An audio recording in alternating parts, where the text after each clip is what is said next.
All right. So first movie I want to talk about is Gran Turismo. I didn't know Neil Blomkamp was the director. That's the director of District 9, which is kind of a sci-fi cult fave of a lot of people. I'm not as huge a fan of it as some people are, but it's a good movie.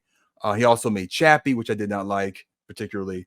He made Elysium, which was a great idea, but I think the third act didn't work for me. So it kind of messed the movie up. But it was good setup, it was a good idea, but I thought the execution. Also, I was doing research for the stream, and it turns out that he uh made another movie that a horror movie, like a looks like something like The Exorcist or a play on a technical play on The Exorcist, but it didn't what was the name of it?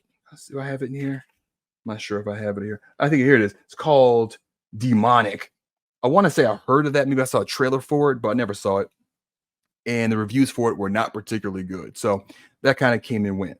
So anyway, so back to Gran Turismo. So the setup is, if you haven't seen the trailer, the setup is pretty straightforward. You've got this guy. He's this young kid. It takes place in Britain primarily. Starts off there. He's coming up. His dad's a football player, the football, i.e. soccer.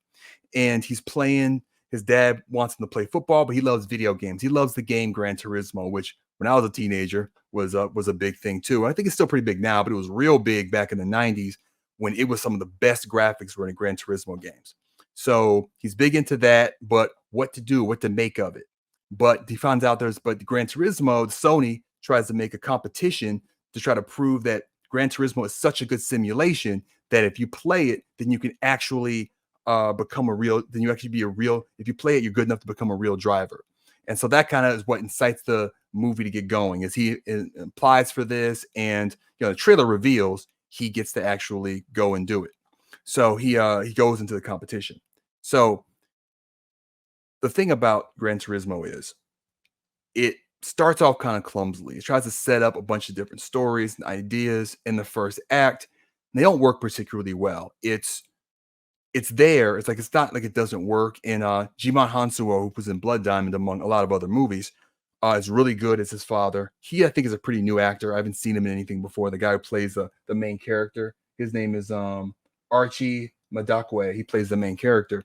He's okay, but he's not really blowing my mind as an actor. But in that first part, and it sets up some of the drama, but it's kind of hard to sit through. And there's a virtual race, and the virtual race is done very poorly. So about a third of the way through this movie, I'm thinking, wow, this is a dud. I'm not enjoying this particularly. It's not working out. But man, the second and third act of the movie, once he gets to the racing training, and one of the main coach is played by the actor David Harbour, who's been in a bunch of stuff, including Stranger Things. He is excellent in this movie, and he really kind of carries it in terms of the acting. Orlando Bloom is in it too. He's good. He plays his role very well. But David Harbour is excellent. And overall, Gran Turismo ended up being an excellent racing movie. I was surprised myself. I did not expect it to be. But the second and third act are excellent. And Neil Blomkamp, who, again, I've always thought was a good director, but I always thought his scripts were oftentimes where the issues came in. I think he did not write this one. The writers were Jason Hall and someone named Zach Balin. They wrote it. So he's just directing. And I think that's where his strengths are, because he does an excellent job. The real racing scenes are visceral and intense. And I think he did an excellent job with it. So for me, Gran Turismo is definitely a recommend. I really enjoy watching it. And it's ultimately a pleasant surprise.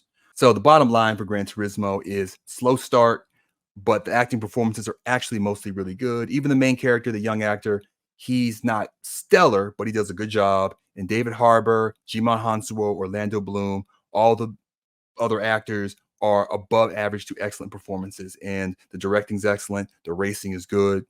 It's a very good movie. It's a 7 or 8 for me. It's definitely in the recommend range. Couldn't call it a classic because, again, the first act is a little bit sketch, but the movie overall was a very enjoyable experience.